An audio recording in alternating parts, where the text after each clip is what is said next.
हरे कृष्ण कृष्ण कृष्ण हरे हरे, हरे राम राम राम हरे हरे।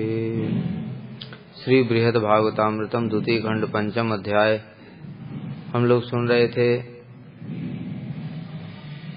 श्री नारद जी बता रहे थे गोप कुमार को गोपियों की महिमा। फिर उन्होंने भीष्म पितामह के विषय में बताया। अब और आगे कह रहे हैं, तास तथैव आहुर अन्योन्यम कौरवेन्द्रपुर स्त्रियः पश्यन्त्यो भगवन्तं तम गच्छन्तं स्वपुरम ततः। भीष्म की तो बात ही क्या है, ज्ञानहीन हस्तिनापुर की स्त्रियों ने भी भगवान को हस्तिनापुर से द्वारका जाते समय देख करके इस प्रकार से कहा था। भीष्म की तो बात ही क्या है, मतलब कहने का तात्पर्य कि भाई भीष्म पितामह तो सारे वेद पढ़े हुए हैं, शास्त्रज्ञ हैं, गंगा पुत्र हैं। उनके गुरु जी साधारण नहीं है। जो गंगा जी उनको ले गई थी तो उन्होंने बृहस्पति से शिक्षा ग्रहण की, सारे शास्त्र पढ़े वहां देवलोक में भीष्म पितामह ने। उसके बाद यहाँ पर भी वशिष्ठ ऋषि से उन्होंने सारे शास्त्र पढ़े और शस्त्र विद्या सारी परशुराम से सीखी। उनका कोई गुरु साधारण है क्या? ऐसे पितामह थे तो वो तो भगवान की महिमा को जानते हैं, इसमें कोई बड़ी बात नहीं है। लेकिन जो स्त्रियां हैं वो तो वेद शास्त्र नहीं पढ़ी है। वो जो कौरवों की स्त्रियां थीं वो भी कृष्ण की महिमा के विषय में कह रही थीं जब कृष्ण हस्तिनापुर से द्वारका की ओर जा रहे थे। टीका सुनते हैं। भगवान की स्तुति करना भीष्म के लिए तो कोई बड़ी बात नहीं है, क्योंकि वो सब शास्त्र को जानने वाले हैं। किंतु स्वभावतः ज्ञानहीन स्त्रियों ने भी उसी प्रकार से वर्णन किया है, जैसे हम लोगों ने पहले ही सुना। द्विज पत्नियों के विषय में सुना था कि जो उनके पति लोग हैं वो कह रहे हैं कि हमारे ब्राह्मण कुल को धिक्कार है, हमारी समस्त विद्या को धिक्कार है, हमारे यज्ञ तप इत्यादि को भी धिक्कार है, क्योंकि हमारी तो भगवान में प्रीति नहीं हुई और हमसे अच्छी तो ये है। अरे इन्होंने कहाँ पे कौन सी पाठशाला में गई हैं, कौन सा इन्होंने ब्रह्मचर्य आश्रम का पालन किया है, कौन सा इन्होंने गुरु सेवा की है? कुछ भी नहीं किया, लेकिन फिर भी इनकी अधोक्षज भगवान में परम प्रीति है, इसलिए इनका जीवन ही धन्य है। क्योंकि मुख्य चीज क्या है? वेद शास्त्र नहीं है। वेद शास्त्र किस लिए पढ़ते हैं? भगवान को जानने के लिए। भगवान को क्यों जानते हैं? भगवान की सेवा का भाव उत्पन्न हो, भगवान से प्रीति हो। किसी की पहले से ही प्रीति है तो उसको वेद शास्त्र और उसकी जरूरत ही क्या है? तो इसलिए यहां पर ऐसा कह रहे हैं कि वो जो ज्ञानहीन स्त्रियां हैं उन्होंने वर्णन किया है। कौरवों की स्त्रियां कृष्ण में अनुरक्त होकर के उनके प्रति प्रेम उत्पन्न हो गया, परस्पर कृष्ण के विषय में ऐसा कहने लगी जिसे सुनने से ऐसा लगता मानो समस्त श्रुतियां मूर्तिमान होकर उनके वचनों के श्रवण से आनंदित हो रही हैं। मतलब श्रुतियों की भी जो सार वचन है वो कौरवों की स्त्रियों के मुख से निकलने लगे अपने आप। ऐसा कैसे संभव है? उन्होंने तो ये सब पढ़ा ही नहीं, सुना नहीं, कुछ नहीं, फिर कैसे संभव है? कह रहे युधिष्ठिर महाराज जी के कारण। साधु होता है ना, साधु, उसके प्रभाव से उस स्थान के लोगों पर भी प्रभाव पड़ जाते हैं। और पांडव लोग कोई साधारण साधु नहीं है। कौन से भक्त हैं वो? प्रेम पर भक्त हैं, हनुमान जी से भी अत्यंत श्रेष्ठ। कृष्ण उनके इतने वशीभूत हैं कि द्वारका छोड़ करके हस्तिनापुर में ही रहते हैं सब समय। द्वारका के उनको कामकाज की कोई चिंता ही नहीं है और पांडवों के साथ में सब समय रहते हैं उनके घर में। इसलिए हनुमान जी कहते हैं कि अरे इन पांडवों ने ऐसा कौन सा मंत्र है इनके पास जो मेरे प्रभु को पूरा वशीभूत कर रखा है। ऐसा वशीभूत कर रखा है, इनसे अपना काम भी करवा लेते हैं वो, सेवक की भांति। होता है ना, अर्जुन का रथ हाँकते भगवान। तो इनके पास ऐसा कौन सा मंत्र है जो मेरे प्रभु को भी इन्होंने वशीभूत कर लिया है और प्रभु भी इनकी सेवा करते हैं। तो कौरवों की स्त्रियां ऐसे वचन बोल रही हैं जिसको सुनकर के श्रुतियां भी आनंदित हो रही हैं। मतलब क्या, श्रुतियों में बहुत सारी चीजें हैं। कृष्ण का अंश जीव है, जीव को भगवान का भजन करना चाहिए, वैदिक भक्ति के बारे में, कर्म ज्ञान योग के बारे में सुना था ना पहले। क्या कर्म परक श्रुतियां, ज्ञान परक श्रुतियां, योग परक और भक्ति परक श्रुतियां अनेक प्रकार की। तो उन सब श्रुतियों का सार है भक्ति युक्त जो शास्त्र हैं, वो सब उनके सार हैं। उन भक्ति युक्त शास्त्रों में भी फिर जो महिमा वर्णन की गई है भगवान की, उसमें भी बताया भगवान के अवतार, विष्णु अवतार, कृष्ण अवतार, राम, नरसिंह, वामन इत्यादि अन्य अन्य अवतारों का भी वर्णन किया गया। उसमें भी सार है कृष्ण का अवतार। वो कृष्ण अवतार में भी फिर वैदिक भक्ति, रागानुगा भक्ति हो गई। तो जो रागानुगा भक्ति है, ब्रज की भक्ति, उसमें भी सार है गोपियों की महिमा। तो इसलिए सारे श्रुतियों का भी सार जो है वो गोपियों की महिमा ही है, सर्वोत्तम भक्त वही है। तो कौरवों की स्त्रियां ऐसे गोपियों की महिमा वर्णन कर रही हैं कि श्रुतियां भी साक्षात प्रकट होकर के आनंदित हो रही हैं। अर्थात वाह तुम ही धन्य हो, हमने इतना सारा श्रुतियों में इतना सारा लिखकर भी क्या लाभ रहा। सार वस्तु तो यही बोल रही हैं अनपढ़ होकर के, और हम श्रुतियां होकर भी इतनी सारी बेकार की बातें कह रही हैं। इसलिए श्रुतियां भी आनंदित हो रही हैं। इस बात को समझो। हरि नाम की महिमा तो बहुत अधिक है। शुरू कहां से होती है हरि नाम की महिमा? हरि नाम से पाप दूर हो जाते हैं, नामाभास से ही प्रारब्ध कट जाता है।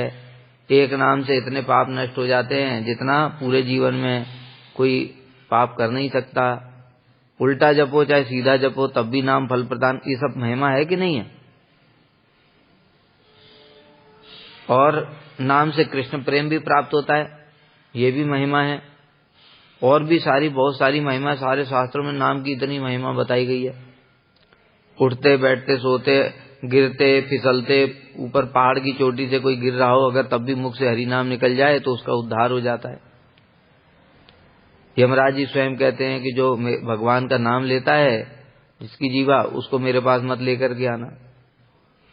इस प्रकार से नाम की अनंत महिमा है, शास्त्रों में बताई गई है। वो सब भी अच्छी है, उसको सुनकर के हृदय में आनंद होता है। लेकिन जो नामाचार्य हरिदास ठाकुर हैं उनको तो ये सब नाम की महिमा पता थी, लेकिन जब रूप गोस्वामी ने नाम की महिमा वर्णन करी तब वो आनंद से नृत्य करने लगे। तो पहले उनको नाम की महिमा पता नहीं थी क्या? पता तो पहले भी थी। तो इन्होंने ऐसा क्या वर्णन कर दिया जो नाम की महिमा सुनकर नृत्य करने लगे? क्योंकि नाम की जितनी महिमा है ना उसका भी सार बता दिया उन्होंने। क्या बताया? तुंडे तांडवनी रतिम वितनुते तुंडावली लब्धे, कर्ण क्रोड कदम्बिनी घटयते कर्णार्बुदेभ्य स्प्रियाम, चेतः प्रांगण संगिनी विजयते सर्वेन्द्रियाणाम कृतिम, नो जाने जनता की अद्यमृत कृष्णे त्रिवर्ण द्वयी। तुंडे तांडवनी, जब जीवा पर यह कृष्णाम उदित होता है तब इतना आनंद होता है, मन करता है करोड़ों करोड़ों जीवाएं हो जाएं, एक जीवा में इतना आनंद हो रहा है। तो जब यह कान में प्रवेश करता है तो मन करता है कि करोड़ों करोड़ों कान हो जाएं। जब यह कान से भीतर में प्रवेश करके अंदर चला जाता है हरि नाम, तो समस्त इंद्रियों की वृत्तियां स्तब्ध हो जाती, अपना अपना काम करना ही भूल जाती। इस कृष्ण नाम में कितना रस भरा हुआ है कौन जानता है। कृष्णेति वर्ण द्वयी, कृष्ण ये दो वर्ण जो हैं इनमें कितना रस है कौन जानता है। अब ये महिमा सर्वोत्तम क्यों बताया? क्योंकि इसमें गोपी भाव है। इसमें गोपी भाव है। कैसे? जब विधाता को कोसती हैं गोपियां कि ये विधाता को तो सृष्टि करना ही नहीं आता। गोपियां क्या प्रार्थना कर रही हैं कि विधाता को सृष्टि करना भी नहीं आता है। एक तो 2 ही आंखें बनाई, कृष्ण का रूप इतना सुंदर है, उसको देखने के लिए खाली 2 आंखें बनाई। अरे बाकी शरीर के अंगों की जरूरत ही थी क्या थी? पूरे शरीर में आंखें ही दे देते। इसी प्रकार से कुछ भी तो वो वही भाव है कि एक ही 2 ही कान क्यों दिए, करोड़ों करोड़ों कान दे देते। एक ही जीवा क्यों दी, करोड़ों जीवाएं दे देते। ये सब गोपियों के भाव है। इस कारण से जो नाम का भी सार है वो वही है। इस कारण से हरिदास ठाकुर जी नृत्य करने लगे। तो उसी प्रकार से यहां भी कह रहे हैं कि देखो, जो कौरवों की स्त्रियां हैं, यद्यपि वो अनपढ़ हैं, कुछ भी पढ़ी लिखी नहीं है, लेकिन फिर भी उन्होंने जो बोला तो श्रुतियां भी साक्षात मूर्तिमान स्वरूप धारण करके वहां प्रकट हो गई और कहने लगी, वाह, इनका ही जीवन धन्य है, क्योंकि इनको सार वस्तु पता है। श्रीधर स्वामी पाद जी ने इस श्लोक की व्याख्या में कहा है, हस्तिनापुर की स्त्रियों का परस्पर कथनोपकथन समस्त श्रुतियों से भी मनोहर था। मतलब श्रुतियों में जो बातें कही गई हैं उनसे भी अच्छा था। उपनिषदों ने भी मूर्तिमान होकर उनके संकल्प का अभिनंदन किया था। यानी जो वो बातें कर रही थी परस्पर श्रुतियां भी प्रकट होकर के कहने लगी, वाह, इनकी स्तुति ही धन्य है। जैसा भी बताया हरिदास ठाकुर जी कह रहे हैं, ये रूप गोस्वामी का श्लोक यही धन्य है, जबकि वो खुद नामाचार्य हैं, क्योंकि वो उनका श्लोक ही सार है।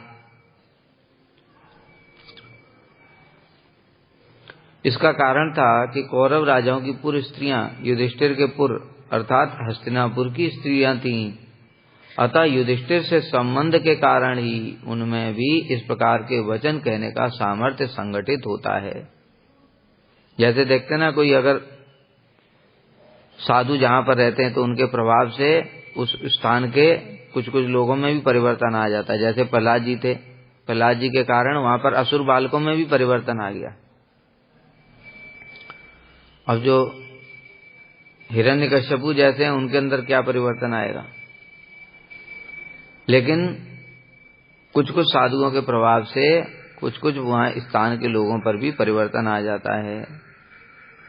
कई जगह देखा जहां मठ होते हैं तो वहां के आसपास के लोग भी फिर आते हैं, मंदिर में आने लगते हैं, आरती सुबह शाम करने लगते हैं, कथा भी सुनने लगते हैं, हरि नाम भी करने लगते हैं। होता है कि नहीं? उसी प्रकार से परम वैष्णव युधिष्ठिर महाराज, हरिदास, उनके प्रभाव से उन स्त्रियों में भी इस प्रकार की भावना आ गई जो उन्होंने ऐसे वचन कहे। नहीं तो ये संभव नहीं है। नूनम व्रतस्नानम हुतादिनेश्वरः समर्चितो ह्यस्य गृहीत पाणिभिः पिबन्ति याः सख्यतरामृतं मुहुः ब्रज स्त्रियः सम्मुहुर्मुहुर्यदाशयाः। क्या कह रही हैं ब्रज कौरव स्त्रियां? हे सखी, कृष्ण ने जिनसे विवाह किया है वो तो उनकी शक्ति हैं, उनका तो सौभाग्य का भला क्या वर्णन कर सकता है कोई। स्वयं कृष्ण से जिनको विवाह करने का सौभाग्य प्राप्त हुआ, उन रुक्मिणी आदि रानियों ने पहले जन्म में व्रत, तीर्थ, स्नान, यज्ञ आदि निश्चय ही भगवान की अर्चना की होगी, तभी ऐसा सौभाग्य प्राप्त हुआ। वो तो सामान्य रूप से बात कर रही हैं, वो थोड़ी मतलब शास्त्र पढ़ करके तत्व से बोलेंगे अरे ये तो कृष्ण की शक्ति है। सामान्य रूप से अगर पब्लिक कहेगी तो क्या कहेगी, अरे कृष्ण ये स्वयं भगवान है और इनके साथ में जो विवाह किया तो उसने क्या यज्ञ, दान, व्रत तप किया होगा। जो रानियां हैं उन्होंने पूर्व जन्म में कोई दान, व्रत, तप ये सब किया होगा। इस कारण से इनको कृष्ण के साथ विवाह करने का सौभाग्य प्राप्त हुआ। जैसे जगत में भी देखते ना, कोई बहुत अमीर व्यक्ति है, प्रसिद्ध व्यक्ति है, तो उसके पत्नी के लिए कहते ना, भाई इसने भी क्या तपस्या करी होगी जो ऐसा पति प्राप्त हो गया। ऐसे ही सामान्य रूप से वो भी कह रही हैं कि इन लोगों ने पहले कितने व्रत किए होंगे, तीर्थ स्नान, मतलब कितना पुण्य अर्जित किया होगा जो कृष्ण की पत्नी बनने का सौभाग्य प्राप्त हुआ। जिसके फलस्वरूप वे बार बार उनका अधरामृत पान करती हैं। परंतु इनकी तो महिमा है ही है, किंतु इन ब्रज रमणियों के प्रेम का तो कहना ही क्या, जो उस अधरामृत के स्मरण मात्र से ही मूर्छित हो जाती। ये तो पान कर रही हैं, इसका मतलब इनके भी बुद्धि है, तभी तो पान कर रही हैं। लेकिन वो तो इतना प्रेमाविष्ट है कि उसको पान करने का स्मरण होने मात्र से ही मूर्छित हो जाती। राधा जी क्या कहते इधर, सकृत अधर सुदाम स्वाम मोहिनी पायित्वा सुमनस इव सद्य तत्यजे अस्मान भवादे परचरित कथम पाद पद्मम तो पद्मा हे पद्मत चेता उत्तम श्लोक जलते। ये इतना धूर्त है मधुपिता बंधो कपटी कृष्ण, सकृत अधर सुदाम मोहिनी स्वम मोहिनी पायित्वा, अपनी मोहिनी के द्वारा मोहित करके हमको एक बार अधरामृत का पान कर, और फिर उसके बाद में छोड़ करके चला गया। अब क्या हुआ कि विरह के कारण तो हम मर जाती तो कोई दिक्कत ही नहीं थी, लेकिन मरना ही नहीं दिया क्योंकि पहले तो पान करा दिया अमृत, अब मर नहीं सकती हैं, इसलिए हमको तड़पा तड़पा करके मार रहा है। इस प्रकार से इसकी स्थिति है। तो इसीलिए यहाँ पर जो ऐसी स्तुति की, ये वाली स्तुति, तो श्रुतियां भी उन कौरव स्त्रियों की जय जयकार करने लगी कि आप ही धन्य, क्या अद्भुत अद्भुत आपकी महिमा है। सखी, इन श्री कृष्ण की विवाहिता रानियों ने निश्चय ही जन्म जन्मांतर में अनेक प्रकार के व्रत इत्यादि किए होंगे। केवल इतना ही नहीं, अपितु कुल नारी अर्थात परम साध्वी स्त्रियों में सर्वश्रेष्ठ उन ब्रज गोपियों के चित्त को भी मोहन करने कारण कृष्ण के उस अधरामृत के परम मनोहर होने का गुण कथित हुआ है। उनका अधरामृत ऐसा है जो हर कोई पान करना चाहता है, किंतु उसको सौभाग्य प्राप्त नहीं होता। और रुक्मिणी जैसी महिषियों से भी गोपियों के प्रेम की अधिकता है, क्योंकि महिषियां उस अधरामृत को अनायास ही पान कर सकती हैं, किंतु गोपियां तो उस अधरामृत के स्मरण मात्र से ही प्रचुर प्रेम के आविर के भाव के कारण मोहित हो जाती हैं। कह रही ना गोपियां, ये वेणु का क्या सौभाग्य है, ये कृष्ण के अधरामृत का पान। गोप्य किम आचरदयम कुशलम इसमें वेणु दामोदर अधर सुदाम अपनी गोपिका न घूमते स्वयं यद अवशिष्ट रसम हृदय तो असुर सर्वो यथा। ये जरा इस वेणु का देखो तो सही, इसका आचरण कैसा है।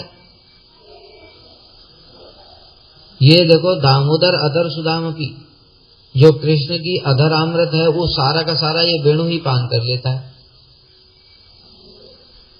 जबकि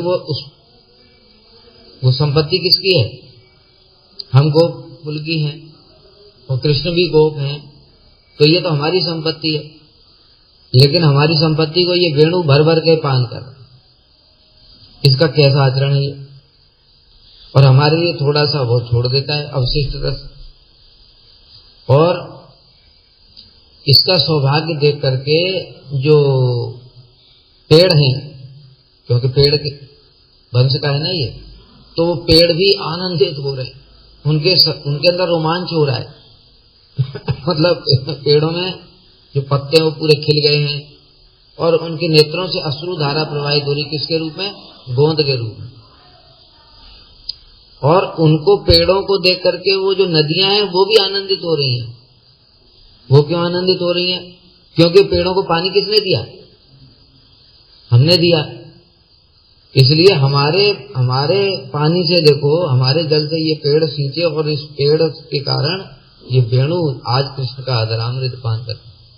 और गोपियों का तो ऐसा महाभाव है कि किसी भी वस्तु को इस प्रकार से दर्शन करती हैं। इसलिए यहाँ पर कौरव नारियां कह रही हैं कि महिषियां तो पान कर रही हैं, लेकिन इनको देखो गोपियों को, ये तो उसका स्मरण करने मात्र से मोहित हो जाती, कैसी कैसी बातें करने लगती। ये बांस धन्य है, ये नदी धन्य है। ये यद्यपि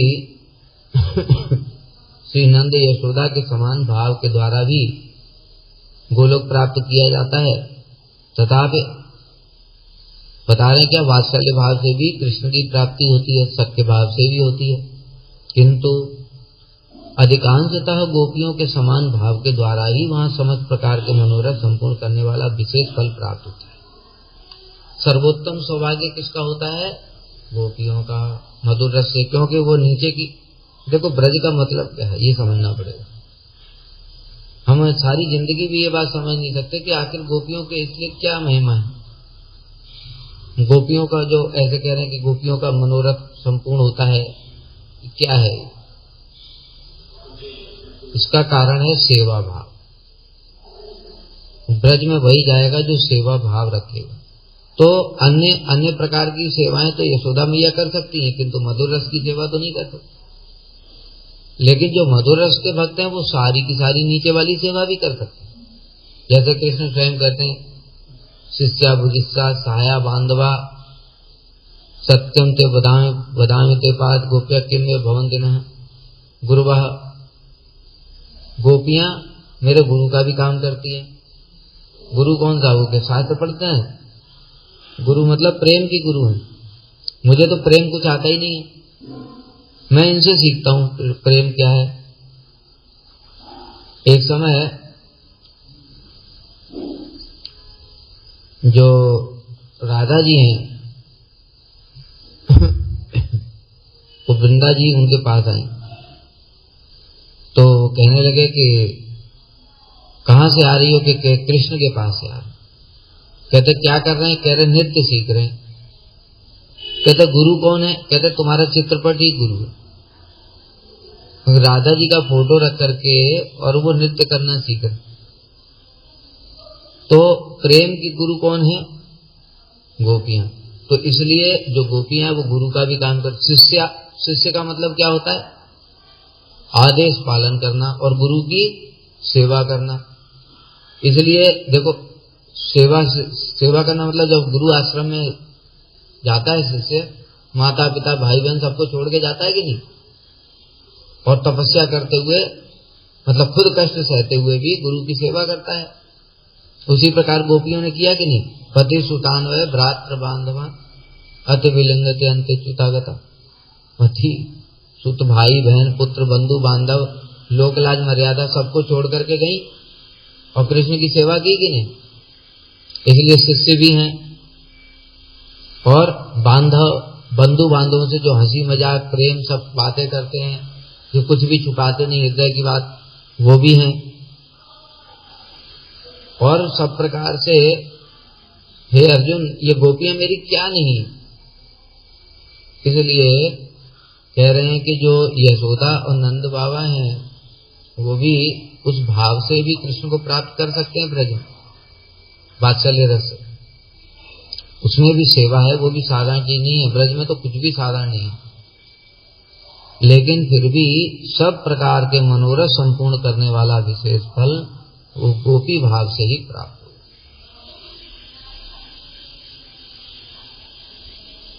श्रीमद् भागवत में वर्णन हुआ है, एक बार उन ब्रज गोपियों ने कृष्ण के अनुराग पूर्ण हास्य परिहास से और लीला अवलोकन द्वारा मानिनी होकर उन्हें वहां से जाने को कहा। बताया ना, कृष्ण राधा जी मान कर लेती हैं, मतलब अहेतुक मान। सहेतुक मान तो चलो होता है, उसमें कोई हेतु होता है।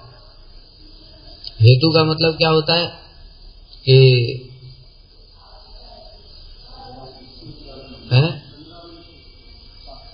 हेतु मान होता है जिसमें कोई कारण बनता है कि राधा जी ने कृष्ण को माला पहनाई और कभी वही माला फिर राधा जी की सखियों ने चंद्रावली के गले में देख ली।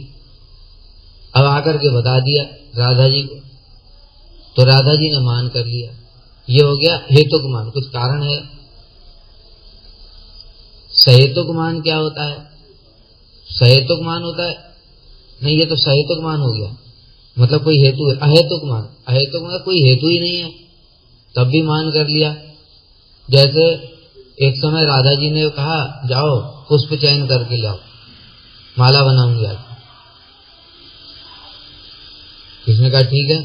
कहते सुनो वो पुष्प लेकर के आना जिसके ऊपर भंवरा ना बैठा हो। अभी कितना मुश्किल काम है भाई, सारे पुष्पों के ऊपर तो भंवरा बैठा ही। अब हम तो जान ही नहीं पाते किस पे बैठा किस पे नहीं बैठा, लेकिन कृष्ण तो अंतर्यामी है इसलिए जानते हैं, राधा जी भी हैं इसलिए वो भी जानते हैं झूठ नहीं बोल सकते, पकड़े जाएंगे। समझ गए। अगर झूठ बोल करके कोई ऐसा ले आए तो वैसे ही मान हो जाएगा। इसलिए जा करके बड़ी सावधानी से एक एक पुष्प का चयन करना शुरू किया। अब भैया ऐसा फूल मिलना मुश्किल है ना जिसपे भंवरा ना मिलते, ढूंढते ढूंढते बहुत घंटों बीत गए। लौट करके आए, राधा जी ने कहा अच्छा तुम जरूर किसी के दूसरे गोपी के पास चले होगे, स्त्री लंपट कहीं का, मुझसे बात मत करो। कहते क्यों, तुमने ही तो भेजा था। कहते भेजा था, इतना देर कैसे लगाया, मैं तुमसे कोई बात नहीं करना चाहती। तो कह रहा अरे भाई ऐसा फूल मिलना कितना मुश्किल काम है, इसलिए ढूंढने में टाइम लग गया ना। कहते नहीं तुम झूठ बोलते हो, मुझसे बात मत करो। ये अहेतुक मान, कोई कारण नहीं है फिर भी मान हो रहा है। समझ गए। इसी प्रकार से कभी कभी कृष्ण भी मान करते, अहेतुक मान, कोई कारण नहीं फिर भी। राधा जी से कह रहे हैं आज तुम हमेशा मान करती, आज मैं भी मान करूंगा। तो मान करने की प्रैक्टिस कर रहे हैं और दोनों एक दूसरे से बात नहीं करते। अब जब कृष्ण ने मान कर लिया, वो मुंह फुला करके पीछे की तरफ मुंह घुमा दिया, तो राधा जी ने कहा अरे जब ये मान कर रहे हैं तो मेरा तो धर्म ही है, मेरा तो स्वरूप लक्षण है उनका मान करना, इनका तो कुछ है भी नहीं तब भी ये मान कर, तो मैं क्यों बोलूं। उन्होंने भी मुंह घुमा लिया। अब बिना किसी कारण के दोनों एक दूसरे से बात नहीं करते। ये अहेतुक मान, ये सब ऐसे होता है। तो इसलिए एक बार गोपियों ने ऐसा ही किया, कुछ हुआ होगा और हास परिहास और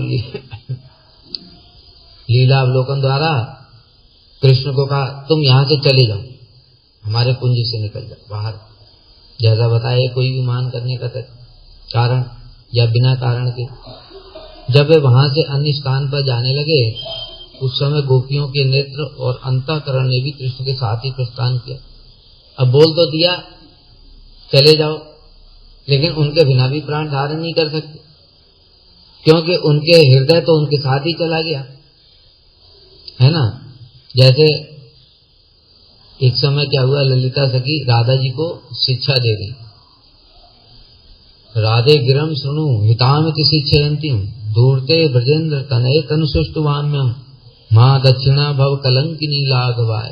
राधे गिरम सुनु हितामिति शिक्षयन्ति देवीं गुणै सुललिताम ललिताम। सुनो धूर्ते ब्रजेंद्र तनय, ये ब्रजेंद्र नंदन, ये धूर्त आदमी। मां दक्षिणा भव, तुम बिल्कुल मानना नहीं, ये आकर के तुम्हारे हाथ पैर जोड़ेगा, बिल्कुल नहीं मानना, और अपना मान को धारण करना। दूरते मां दक्षिणा कलंकिनी, कलंकिनी क्यों बोला, मतलब तुम अपने जो धर्म है, क्या मान ही तुम्हारा धर्म है, उस पर कलंक मत लगाना। तुम तो मान जाओगी एक मिनट में, तो वो जो तुम्हारा धर्म है उस पर तो कलंक लग गया ना। मां दक्षिणावर कलंकिनी लाघवा। राधे गिरम सुनो, हे राधे तुम मेरी बात सुनो, तुम बिल्कुल स्ट्रांग होकर के बैठना, बात नहीं करना भी। राधा जी कह रही हैं देखो बातें तो सब ठीक हैं, किंतु जैसे ही वो मेरे सामने आएंगे मुझे क्या हो जाएगा, मैं तो ये तुम जो सिखा रही वही भूल जाऊंगी, तो मान कैसे करूंगी। अच्छा चलो कोई बात नहीं, एक काम करो, क्योंकि मेरा चित्त तो उनको देखे बिना नहीं रहता, तो मुझे एक शीशा ही दे दो, शीशे में देख करके पीछे कृष्ण का फोटो दे दो, वो जो इमेज। तो ऐसे करके बोल दिया, तो चित्त तो उनका कृष्ण में ही रहता है, मान कैसे करें, बड़ा मुश्किल काम है। तो चित्त भी उनके साथ चला गया। तब अपने द्वारा आरंभ किए हुए कार्यों के समाप्त न होने पर भी वे श्री कृष्ण के प्रति अनुरक्त चित्त होने के कारण चेष्टा रहित हो गई और उनको भेज दिया वहां से। और अब क्या है कि कृष्ण में ही चित्त चला गया, अब चेष्टा शून्य हो गई, स्तब्ध हो गई। मतलब क्या करना है क्या नहीं करना है समझ ही नहीं आ रहा। अर्थात कृष्ण उनके प्रति जो मान करते हैं उसी से ही वे चित्र पुत्तलिका की भांति हो जाता है। कभी कभी कृष्ण भी मान कर लेते हैं तो दुख के कारण वो भी एकदम पुतली की तरह स्तब्ध हो जाते, रोमांच कंप अश्रु पुलक, उसमें तो स्तंभ मतलब एकदम से ऐसे बिल्कुल खंबे की तरह, शरीर के अंग काम ही नहीं कर रहे ऐसा। फिर मूर्छा, इतने से ही मूर्छित हो जाती है। ये बात किसने बताया? कृष्ण के अंतर्धान होने पर विदुर जी को यह श्लोक कहा था। उद्धव जी ने कृष्ण के विरह में अत्यंत व्याकुल होकर के विदुर जी को यह श्लोक बोला। ये जो कह रहे हैं कि गोपियों की कैसी प्रेमावस्था महाभाव दशा है, क्यों उद्धव जी तो साक्षात देख करके आए थे, एक एक चीज देख करके आए थे, इसलिए उन्होंने वर्णन किया था विदुर जी को। अतः यहाँ पर वैसी लीला का वर्णन करना अनुचित है। इसका कारण है कि परम भागवत जनों को उस असहनीय विरह वेदना का स्मरण। तो मान लो जो गोप कुमार जी कह रहे थोड़ा विस्तार से और बताओ, कहते नहीं ये ठीक नहीं है, क्योंकि ये सुन करके जो भक्त लोग हैं उनको अत्यंत विरह होगा, हमारे जैसों के लिए नहीं कहा। जो रसिक भक्त हैं, अगर वो और विस्तार से लीला का वर्णन करूंगा तो उसको उन लोगों को बहुत विरह होगा, इसलिए यहाँ पर और अधिक इसका वर्णन करना ठीक नहीं है। श्री गोप कुमार उवाच। अब गोप कुमार जी क्या बोले ये सब सुन करके हम लोग कल श्रवण करेंगे। वांछा